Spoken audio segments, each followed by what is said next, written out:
राहून 1 वर्ष झालं घरच्या घरी राहून बोर झाल्यासारखं वाटते आणि म्हणून मनात विचार केला एखाद्या पानटपरीवरती जावं, जुने पुराणे काही मित्र मंडळी असतील त्यांच्याशी बसावं, काही हितगुज करावं, गावातील हालचाल माहित होऊन जाईल या अपेक्षेनं पानटपरीकडे निघालो. परंतु जातच आहे रस्त्यात पोस्टमॅन भेटला आणि हातात पत्र दिला आणि तो पत्र म्हणजे माझ्या सोन्याचा सौभाग्याचा दिवस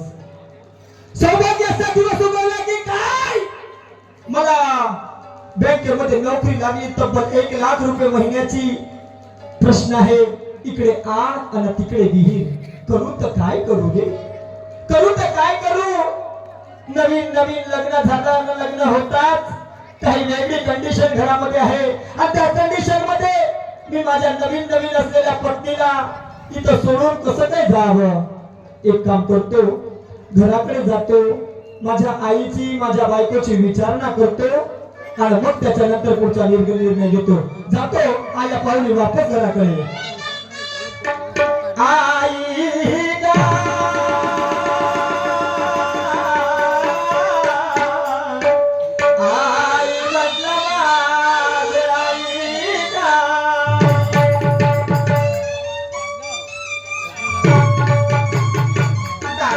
आई कमलेश काय म्हणते रे? कसं नाव दिलं मला? आई आनंद तर भरपूर झाला. तुझ्या गोष्टीसाठी अहोरात्र मेहनत केली.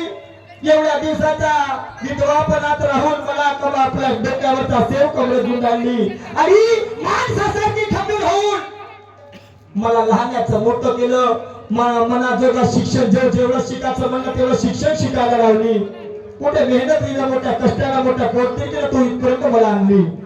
विचार केला शेती कधी पिकते कधी पिकत नाही आणि म्हणून पेपर मध्ये एक ऍड पाहिली बँकेमध्ये जागा निघाली होती.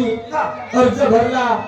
तुझ्या सुनेचा पायगुण म्हणू की काय, की माझ्या येणाऱ्या दाम्पत्याचा पायगुण म्हणू. मला बँकेमध्ये तब्बल 1 लाख रुपये महिन्याची नोकरी लागली आहे. अरे वा वा वा वा वा.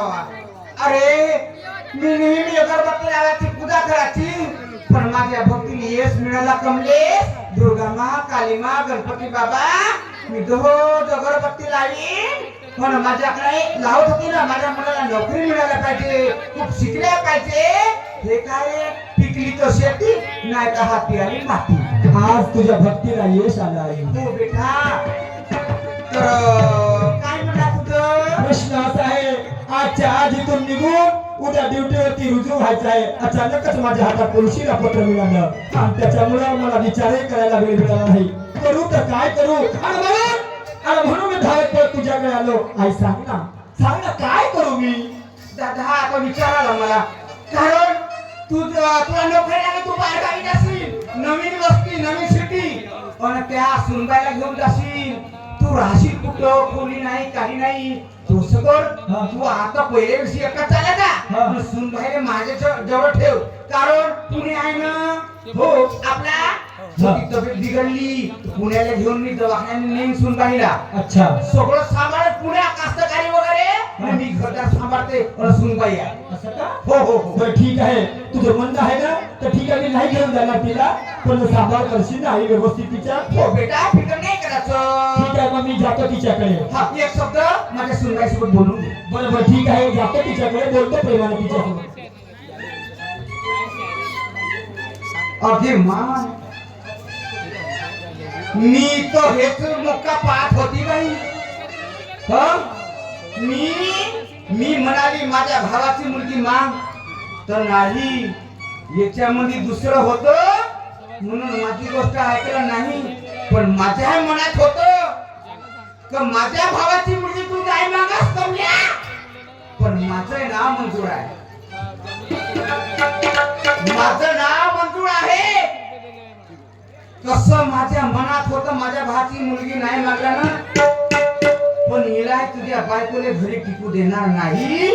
माझं नाव मंजूर आहे.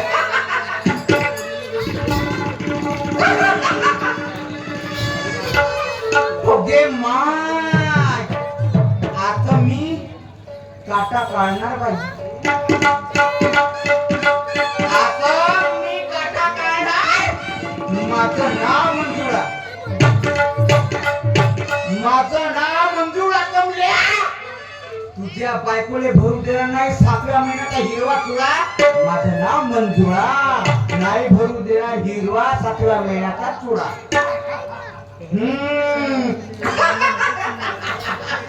अगो मला खूप दैवात झाल्यासारखं वाटते, आनंद वाटते. ठीक आहे, तू बाहेर जाशील ना, काय तुझ्या बायकोचा हात लागतो.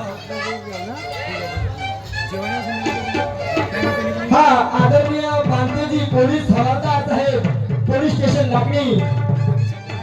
आदरणीय बांते साहेब पोलीस